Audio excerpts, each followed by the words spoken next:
agréé par Dieu, exalté soit-il. Dans le monde musulman, il y a de grands hommes et femmes connus pour leur sainteté et leur sublime caractère. Dans ce film, nous tenterons de montrer l'exemplarité que constituent les qualités morales et spirituelles d'un de ces saints hommes. Une fierté sénégalaise et musulmane. Un homme dont la vie et l'œuvre transcendent les réalités contingentes. Le Cheikh Ahmadou Bamba. Cheikh Ahmadou Bamba était le précurseur d'une voie empruntée par des milliers d'hommes. Une voie dans laquelle chaque vie d'un disciple véridique suffit de preuve pour étayer l'authenticité de l'islam. Cette voie est la continuité de la voie droite, celle des illustres bienfaisants, quelle que soit leur époque, la voie de la vérité et de la soumission, la voie de l'amour de Dieu, des prophètes et de toutes ses créatures. Le Cheikh Ahmadou Bamba a été initié très tôt aux sciences et à l'adoration de Dieu, ce qui l'éloigna de toute ambition matérielle. Depuis son plus jeune âge, il éprouvait un amour pour son Créateur. Ses parents racontent qu'il s'imposait des prières pendant la nuit avant même d'être envoyé à l'école coranique. Ce, parce que son père lui avait dit qu'il était dans les habitudes des gens pieux de prier pendant la nuit. À cette époque, il ne savait sûrement pas ce qu'il fallait dire dans la prière, mais il s'agit ici de montrer son souci, depuis son enfance, d'imiter les gens pieux. Comme il a grandi avec cette ambition de rencontrer Dieu, il était naturel qu'il désirât tout ce qui le rapprochait de lui et craignit tout ce qui l'en éloignait. Le Cheikh Ahmadou Bamba n'aimait ni ne détestait qu'en Dieu, par Dieu et pour Dieu. Il n'avait d'amis et de compagnons qu'en Dieu. Il ne se déplaçait et ne se reposait que pour acquérir l'agrément de Dieu. Il ne se préoccupait des profits temporels que quand ils étaient acquis pour Dieu et dépensés pour lui. En effet, il ne se réjouissait des biens de ce monde que quand ils étaient dépensés dans les œuvres de bienfaisance. Il s'en réjouissait alors parce que cela était agréé par Dieu. Par ailleurs, tous ses discours étaient axés sur la mention des sublimes noms de Dieu, la recommandation de la bienfaisance et l'interdiction de la malfaisance. En substance, on ne peut se souvenir de lui sans penser à Dieu. Certes, il est l'un des meilleurs parmi les hommes, car, comme le dit le messager de Dieu, la meilleure personne dont on doit rechercher la compagnie est celui dont la vue nous rappelle Dieu, dont les paroles augmentent notre science et dont les actes vous font penser à l'au-delà.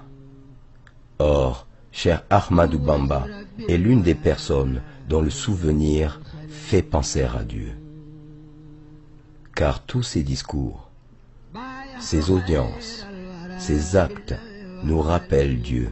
Cette réalité est constatée dans sa conduite envers Dieu par tous ceux qui l'ont fréquenté. Cela est attesté par sa droiture, par sa conformité à la loi formelle et par la clairvoyance exotérique renforcée par la lumière de la vérité. Il est à noter qu'il ne s'est jamais servi d'un bien douteux. Et parmi les nombreuses offrandes que les gens lui amenèrent, il n'en utilisa que celles qu'il savait légalement acquises. Tout ce qui précède témoigne de son aversion pour l'illicite et sa méfiance envers les choses douteuses. De plus, son attachement au Coran et l'estime qu'il lui accordait étaient sans précédent. C'est le Coran qui l'a guidé dans sa quête de l'agrément divin. Durant toute sa vie, il n'a d'ailleurs jamais cessé de glorifier le Saint-Coran et de magnifier sa grandeur. Aussi, récitait-il le Coran fréquemment. Sa récitation se poursuivait durant les heures du jour et de la nuit. Le motif de ses fréquentes récitations du Coran résidait dans son authentique espoir que ce serait un moyen de jouir de l'amour de son Seigneur, de se rapprocher de lui et d'être en intimité avec lui. Son illustre biographe, Cheikh Mohammed al-Bashir Mbacké, témoigne: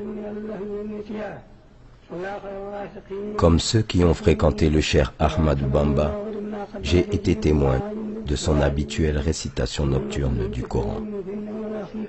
Très souvent, quand les gens dormaient, il récitait le Coran à ravir les cœurs, à provoquer l'émotion et à apaiser les désirs excités.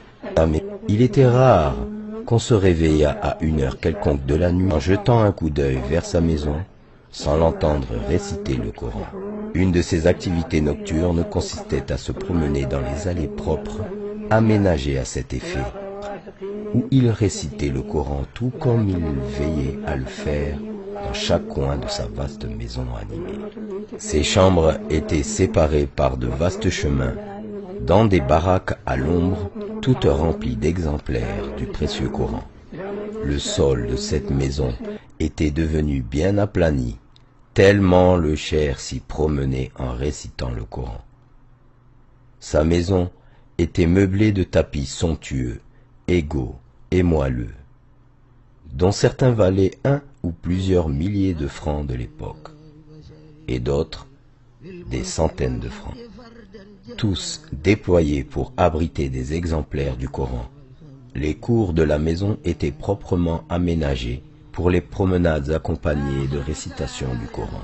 En outre, il était rare que le cheikh pénétrât dans une de ces chambres de cette maison sans y effectuer une prière de 2 rakas. Aussi, ordonnait-il à chaque fois qu'il érigeait un nouvel édifice au lecteur du Coran d'y effectuer nuit et jour un grand nombre de khatmas. Tout en récitant le Coran, il supervisait personnellement les travaux de ses disciples, à qui il distribuait de la nourriture et offrait du thé et du café préparés dans de grandes écuelles, à côté de nombreux repas apportés par les mourides voisins. Ainsi, ses seules activités consistaient à rendre service à l'humanité et à adorer son Seigneur. C'est ce qui fit dire à Cheikh Sidiya Baba, l'un des piliers de la tariqa Qadriya et l'un de ses plus grands dignitaires en Mauritanie: le seul défaut d'Ahmadou Bamba, c'était son dévouement au culte de son Seigneur et son souci constant d'être utile aux hommes. Il ignorait le repos à tel point qu'il n'a jamais construit de maison ni installé un lit pour s'y reposer. Pour nombre et luxueuses qu'elles fussent, ces maisons et les meubles les ornant, construites par des mourides, étaient réservées à la conservation des exemplaires du Coran et des livres de science. Il disait: c'est au prix de l'effort que tu acquiers l'éminence. Celui qui aspire à un rang sacrifie les nuits en veille. Qui ambitionne l'éminence et dort la nuit, convoite pour soi-même l'impossible. Cependant, ces journées étaient divisées en des heures consacrées à l'examen des besoins des gens et les autres à l'entretien de ses rapports avec son Seigneur. Car le cheikh ne faisait de compromis avec personne dans ce domaine. Il n'avait pas le temps de discuter des choses futiles. Quant aux prières accomplies au milieu de la nuit, constituait son activité préférée. Cheikh Mohammed al-Bashir nous raconte que la prière et la récitation des formules de dhikr remontant au prophète constituaient la plus grande partie de ses activités de nuit. Parfois, il se rendait à différents endroits du village et à des cours de sa grande maison qu'il ne pouvait visiter que quand les gens dormaient à cause de la bousculade que provoquait son apparition devant le public, bousculade causée par leur désir d'obtenir la baraka et sa bénédiction. Les disciples ont raconté que souvent, ils le voyaient sortir au cours de la nuit pour visiter les tombes. En somme, ses activités diurnes étaient ininterrompues et comportaient toutes sortes d'œuvres surérogatoires. En bref, il considérait ce bas monde comme un court passage où l'on doit réaliser le maximum de bien pour pouvoir obtenir les meilleures récompenses dans les deux mondes. Ainsi, réunissait-il toutes les belles qualités des grands hommes de Dieu, dont l'une des plus distinguées, la patience. La patience du cher Ahmadou Bamba est celle de ceux qui se confient à Dieu, de sorte à être capable de supporter le mal en comptant non point sur sa propre force, mais plutôt sur l'assistance divine. Peu de gens ont été aussi maltraités que le cher Ahmadou Bamba. Malgré sa fidélité à la voie droite et son respect scrupuleux de toutes les règles, ses ennemis lui feront subir les pires tourments. Pourtant, jamais il ne s'en plaindra, et jamais il ne demandera une quelconque assistance. Et l'idée même de se venger ne lui viendra jamais à l'esprit. Le dommage qu'on lui faisait n'avait pas pour motif une dispute portant sur un intérêt qu'il aurait cherché à se procurer, car il ne se préoccupait pas des intérêts mondains. Loin de considérer les attentats dirigés contre sa propre personne comme un mal, il les considérait comme un bienfait de Dieu qui éleva son rang, tout en sachant que le vrai mal, pour lui, était celui qui touche aux intérêts de la religion. Pour repousser un mal, il demandait l'assistance de Dieu contre le malfaiteur afin de défendre le culte de Dieu et de propager sa religion.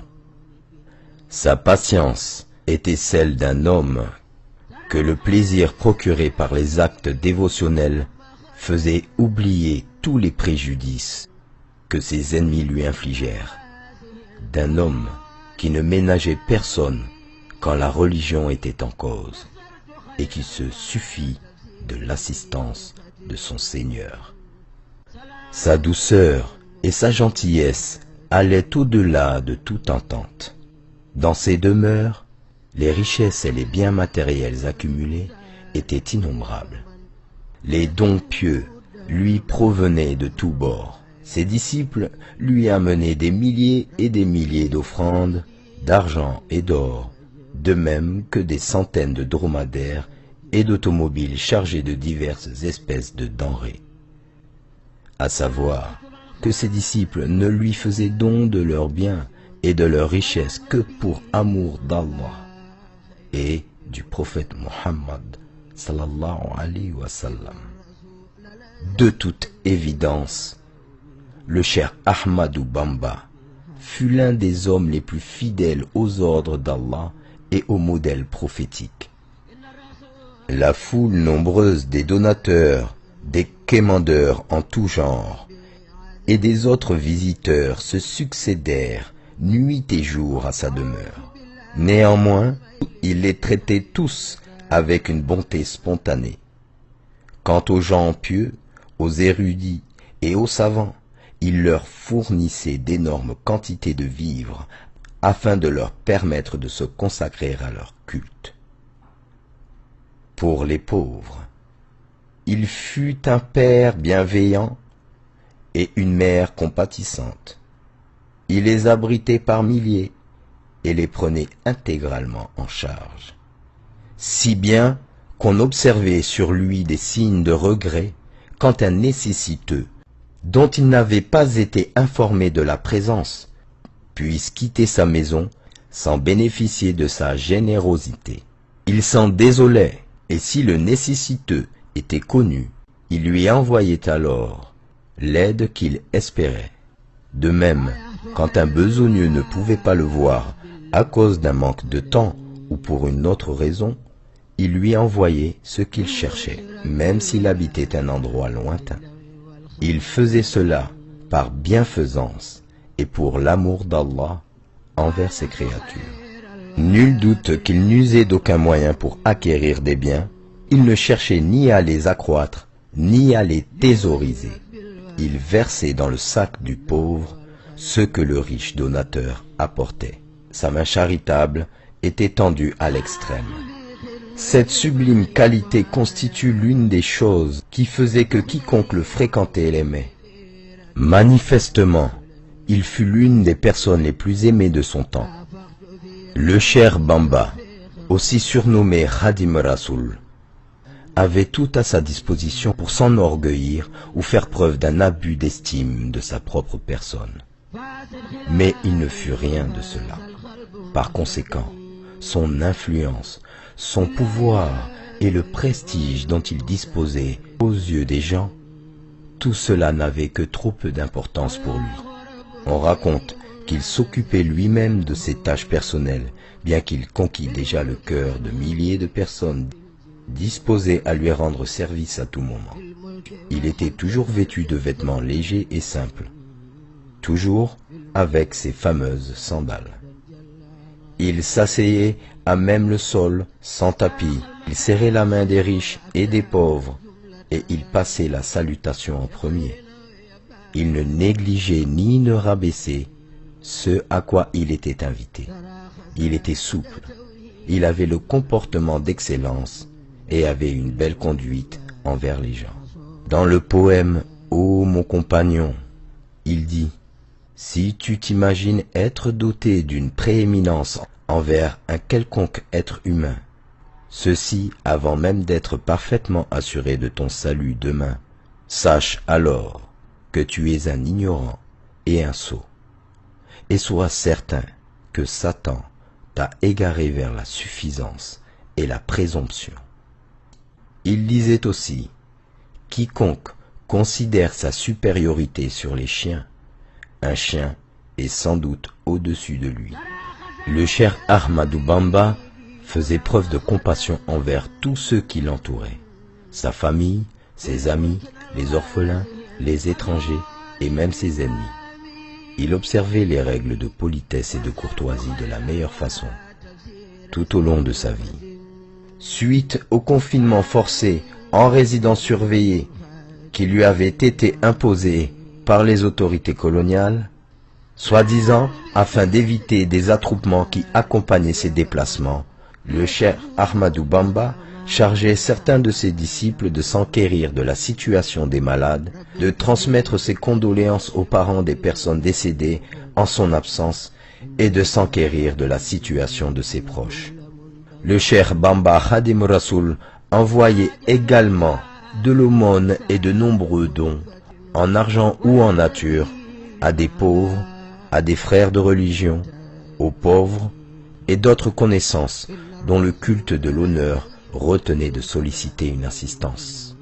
À propos de sa miséricorde envers les créatures d'Allah, Cheikh Mohammed al-Bashir témoigne: Dieu avait mis dans la créature de notre Maître l'affection pour les croyants et la pitié pour toutes les créatures. Il patientait, s'en remettait à Dieu, supportait les préjudices des ennemis et nourrissait à leur égard de la sympathie, espérant qu'ils seraient finalement bien guidés. Notons que lorsqu'il discutait avec quelqu'un, il le faisait avec une telle politesse que toutes les fois qu'on lui parlait, il n'interrompait jamais et écoutait jusqu'à ce que la personne ait fini. Généralement, cette luminosité éclatante s'estompait, et ce doux sourire, rendant le cœur de tout le monde enclin à être attiré vers lui, nourrissant de ce fait toute leur sympathie à son égard. Sur sa pudeur, Cheikh Mohammed al-Bashir ajoute: il lui arrivait souvent dans sa maison de surprendre un homme en train d'endommager quelque chose ou de pénétrer dans quelque lieu sans permission.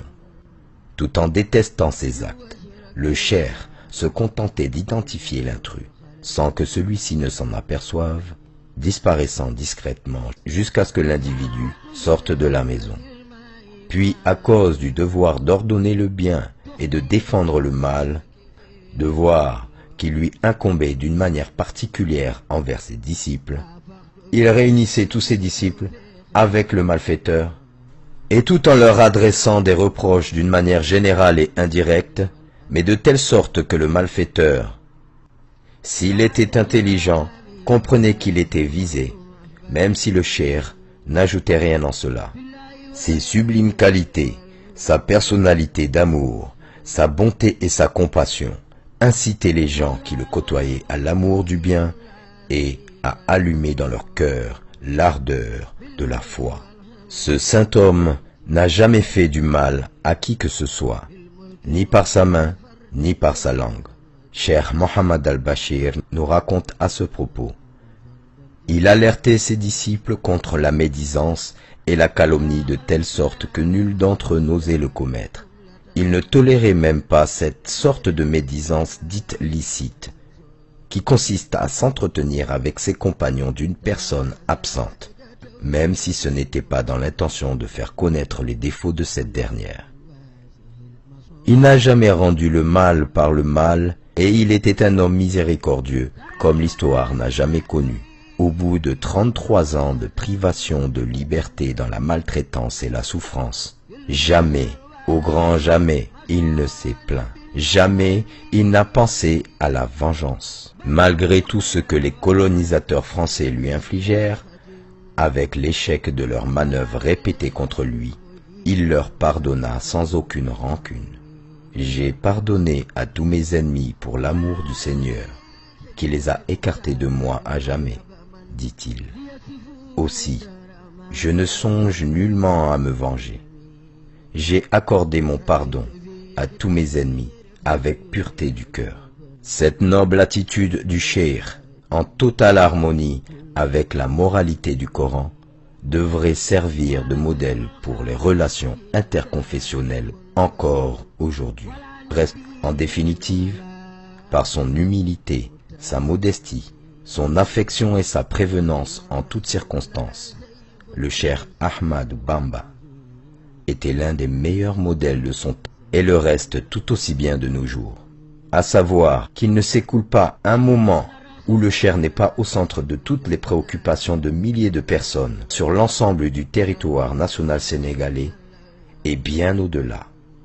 Même ses ennemis, après lui avoir infligé toutes sortes de souffrances, finirent par reconnaître ses qualités supérieures. En 1913, Antoine Martin Lasselve fut nommé administrateur du cercle de Diourbel par la France. À l'issue de sa mission, en 1915, M. Lasselve adressa aux instances supérieures de l'AOF un rapport dans lequel il affirmait ceci au sujet du cheikh.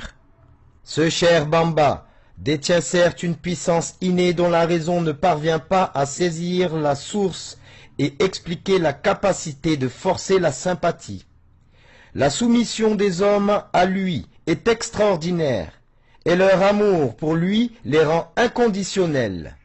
Il semble qu'ils détiennent une lumière prophétique et un secret divin, semblable à ce que nous lisons dans l'histoire des prophètes et leur peuple.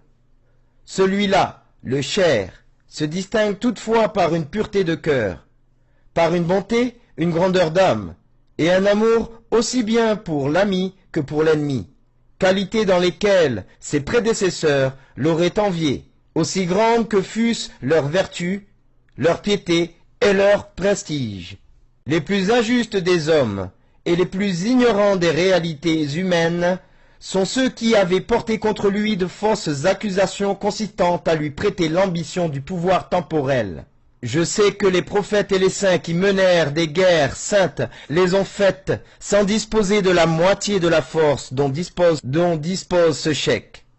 Ce beau témoignage de Martin Lasselve suffit à jauger, pour toute personne de bonne foi, la grandeur de cette figure de l'histoire, qui demeure un océan au milieu d'un désert, tant il regorge de trésors, et tant il semble si difficile de l'appréhender.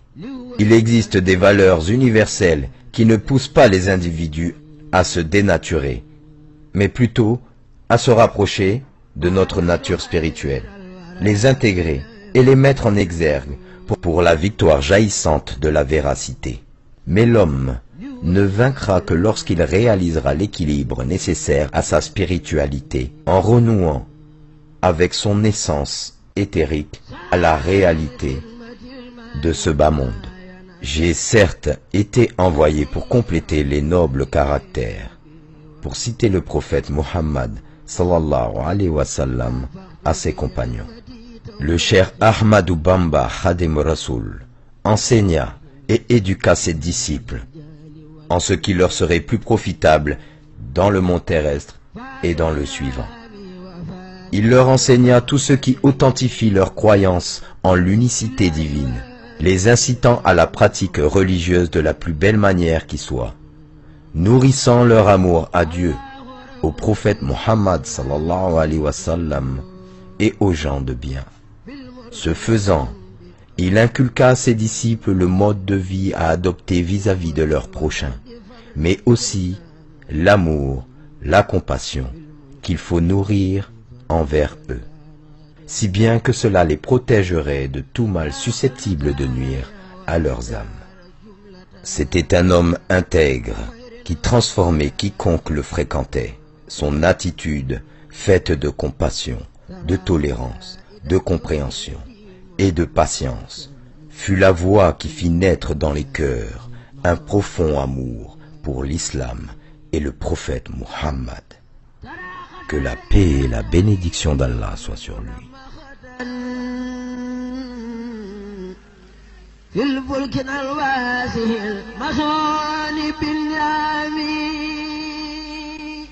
بصرت خير الورى تفسير سيمقة صلى عليه مجيب خاتلين عمين ساعة بخدمة المختار خيب من ليكفوا الدار ما سروا